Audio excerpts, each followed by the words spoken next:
WolverThor! Hey everybody, welcome back. In this video I want to do two things. One, a block party attempt that's a non-full defenders team, and two, talk about the question and answer from Marvel Strike Force that just came out. So I'll get to that one later, but first let's do this block party. And basically it's obviously got a couple defenders on it and then a couple brawlers and night nurse. So 154k team. Daredevil and Luke Cage are both in the 23-ish K range. Miss Marvel and Spider-Man are in the 36-ish K range. So they're both strong. And Night Nurse, I think it's around 30. I don't remember exactly, but there's a wide range here. I did, like I said, I did it twice already. The hope here is to do it a third time and kind of just walk you guys through it. It's nothing super complicated as far as what I'm doing here or critical strategy.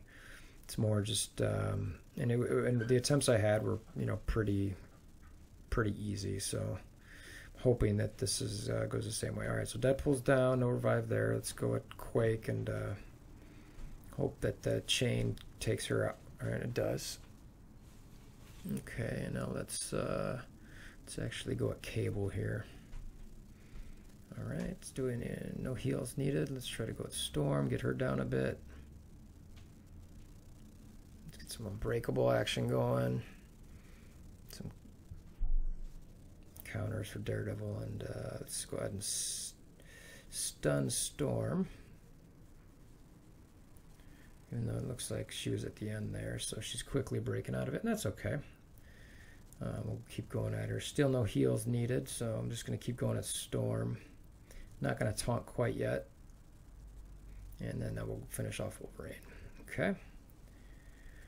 Alright, now I want to take out Okoye if possible first here, but I want the chain to get as many people as possible, so I went with Daredevil first.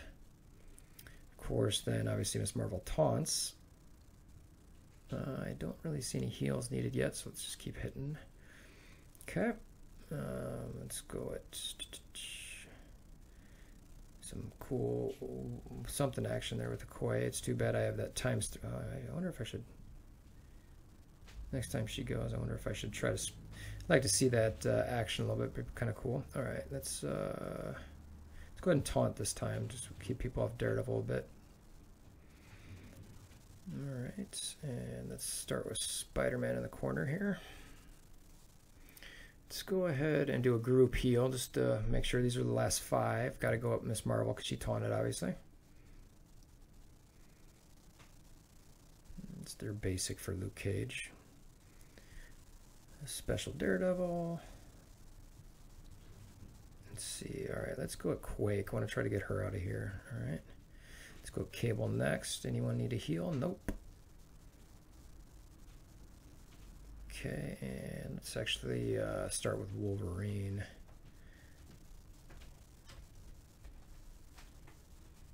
And then we should, it doesn't really matter at this point.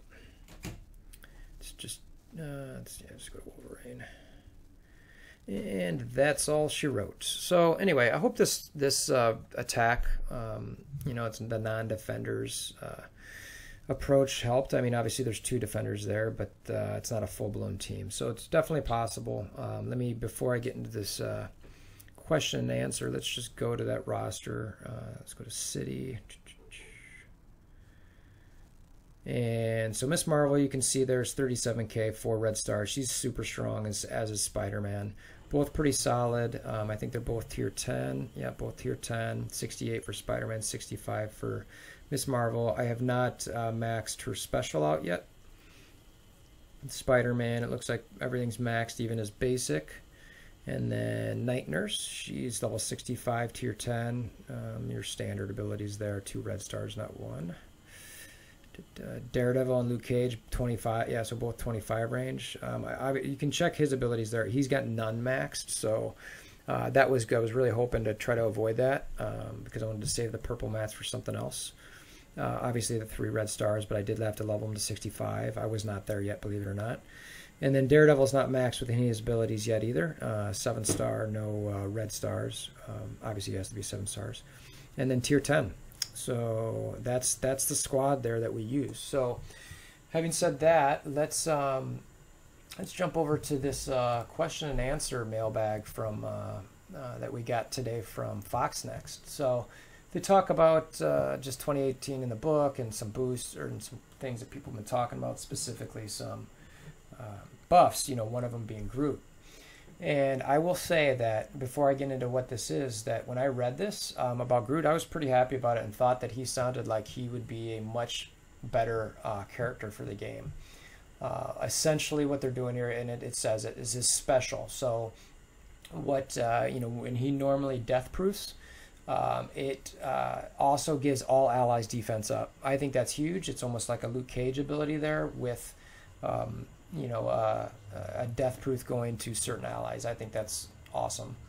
Ultimate heal slightly increased. I don't know what slightly means, but it needs to be increased, and slightly I'm okay with given the special buff there with defense up.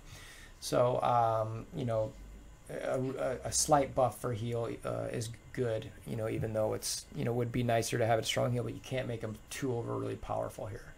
It talks about removing his negative effects more reliably. Prior to, it was a 30% chance to remove them, and now it's a 2 at 100%. Again, that to me is fantastic. I think that, you know, a reliable cleanse from him would be just amazing. The part that is also added to his ultimate is it provides immunity for 2 turns to the Guardian with the lowest health. I mean, I'll take this. I'm not sure I think it's going to do all that much, to be honest with you, but it's nice to have nonetheless. You're not going to get a, you know, a debuff on someone with low health.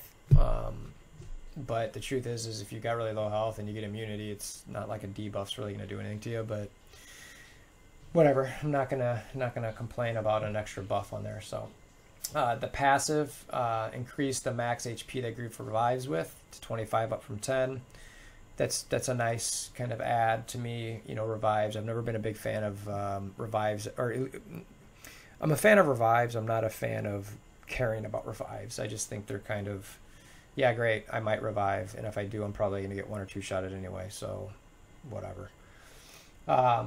Now provides, so his passive, when he, and this is all about death, so when he goes down, he now provides offense up, speed up, and counter to all Guardian allies on death. Still provides defense up to all allies on death. I love this as well, so it's like you almost don't want to kill Groot, because if you do, all these buffs are going to go out to all of the Guardians. So this could really make a, you know, for a tough situation. And, oh, by the way, if you do attack Groot, he's going to slow you for 2 turns. This passive, I am 100% maxing this out. So I don't know what, you know, I guess unless it depends on if some of these are orange abilities. I'm hoping they're not, but we'll see. So I'm loving this Groot buff personally. I want to see how it affects my Guardians. I think I don't necessarily see them taking over for Brotherhood as #1 in Arena, but we'll see. So we'll see. Drax Ultimate, this is, you know, I think more of a bug fix than anything. It's just talking about some reliability about his chaining. You know, it's 3 to 5 versus 1 to 5, so I guess it's not a bug fix, but I don't know, I think that makes sense because it's something like his ultimate, which you barely get to use anyway, should chain that amount of times. Gamora, yeah, let's see, what does she have to say? Updated chain more reliably. This now does 1 to 2 times at the max level. Was previously 50% chance for 0 to 2. So that also changed a little bit more. Her special to me is a little underwhelming anyway. But, you know, it's a nice, you know, buff to the Guardians, which I think the Guardians should be more of a, you know, strong team. So the next thing it kind of talks about here is Juggernaut's going to increase or see an update to his base resistance so that as well as an increased resistance when he has his immunity up. I'm a fan of that as well. I know Brotherhood is already kind of a overpowered team to an extent, but Juggernaut by himself there, just if you're looking at it as kind of like a secluded situation, his buffs get stolen way too easily or go way too, I mean, every single time Black Widow attacks me, it's gone. Every time. So it just seems a little bit silly given that he's the Juggernaut. So, bitch. And these are all going to go effective in 2.3. The next thing here is they talk about the crash with Vision, that they are working on it. So, you know, that's obviously positive. I'm glad that they're doing this. A lot of people have been complaining about it. I haven't experienced it, but I have read about it. Rocket Special. So this is interesting because a lot of people, including myself, have been complaining about this, that, you know, the tier 4 upgrade that says that you will always get an assist wasn't working. Well, they're clarifying is that it wasn't supposed to be 100%. It makes it, you know, too powerful, especially with the Groot buffs. So they're essentially going to give a refund for anyone who wants it, and I think they're going to give in they're going to make it 70% chance to get an assist, which I think is reasonable. I think it's a good move on their part. They're fixing it, they're correcting the text, and they're giving you a refund. I think that's fair. You can't be upset about that. And then they just talk about the Kree changes. They're still, you know, out in the future. They're coming, you know, with Ronin, and they talk about Alliance War and doing some beta testing. Hope for all those higher end alliances, please do, you know, tell them that 24 hours, please. 12 hours is just, this game is already too grindy. I feel like I'm blitzing way too much, and I'd like to have some time away from that, and I don't want to have another thing that's 12 hours that I've got to try to coordinate a bunch of people who have work lives or student lives or whatever it might be. So anyway, and then Pipster, congratulations on getting into the Fear the Darkness. You know, and if I understand this right, they being Foxnext says they'll reward 100 character shards of the heroes choosing to the entire community. I think that means if the journey. So if you read before that, the journey ahead of him is near impossible, and we don't encourage anyone to else to attempt this feat, which is kind of silly to say as that. But no matter who conquers fear the darkness first, the first commander to do so will be immortalized in one of the Marvel Strike Force's combat arenas and be the first to recruit the unstoppable Ultron. Will also reward 100 character shards of the hero's choosing. I think that means whoever beats Fear the Darkness first is going to be able to pick a character that everybody in the game gets 100 character shards of. So whoever this person is going to either be loved or hated by the Marvel Strike Force community. So no pressure, Pipster, or, you know, some of you other folks who are doing that, but don't screw it up. It's going to be interesting because I'm sure someone like Pipster's got everybody 7-starred or pretty close to it. And I wonder if that includes somebody like Ultron, you know, because that's the obvious choice in my mind. Yeah, I want 100 Ultron shards. So please, you know, so anyway, I don't even know who else I'd think of. I mean, it's like Ultimus. No, he's not really a good character, even though you think he'd be the best. He's not. But to me, it's Ultron. You know, it's like, give me 100 Ultron shards, you know, depending how he unlocks. Besides him, Black Widow comes to mind. You know, obviously everyone loves Vision. Not an easy node to farm, so that's a good option. You know, I don't know if they'll exclude legendary characters, but I personally wouldn't want a legendary character. I don't know.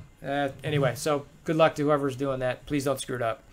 And if you like what you see here, as far as guides, discussions, anything Marvel Strike Force related, please subscribe to the channel, as well as hammer down on that like button, and we'll see you guys again soon. Thanks.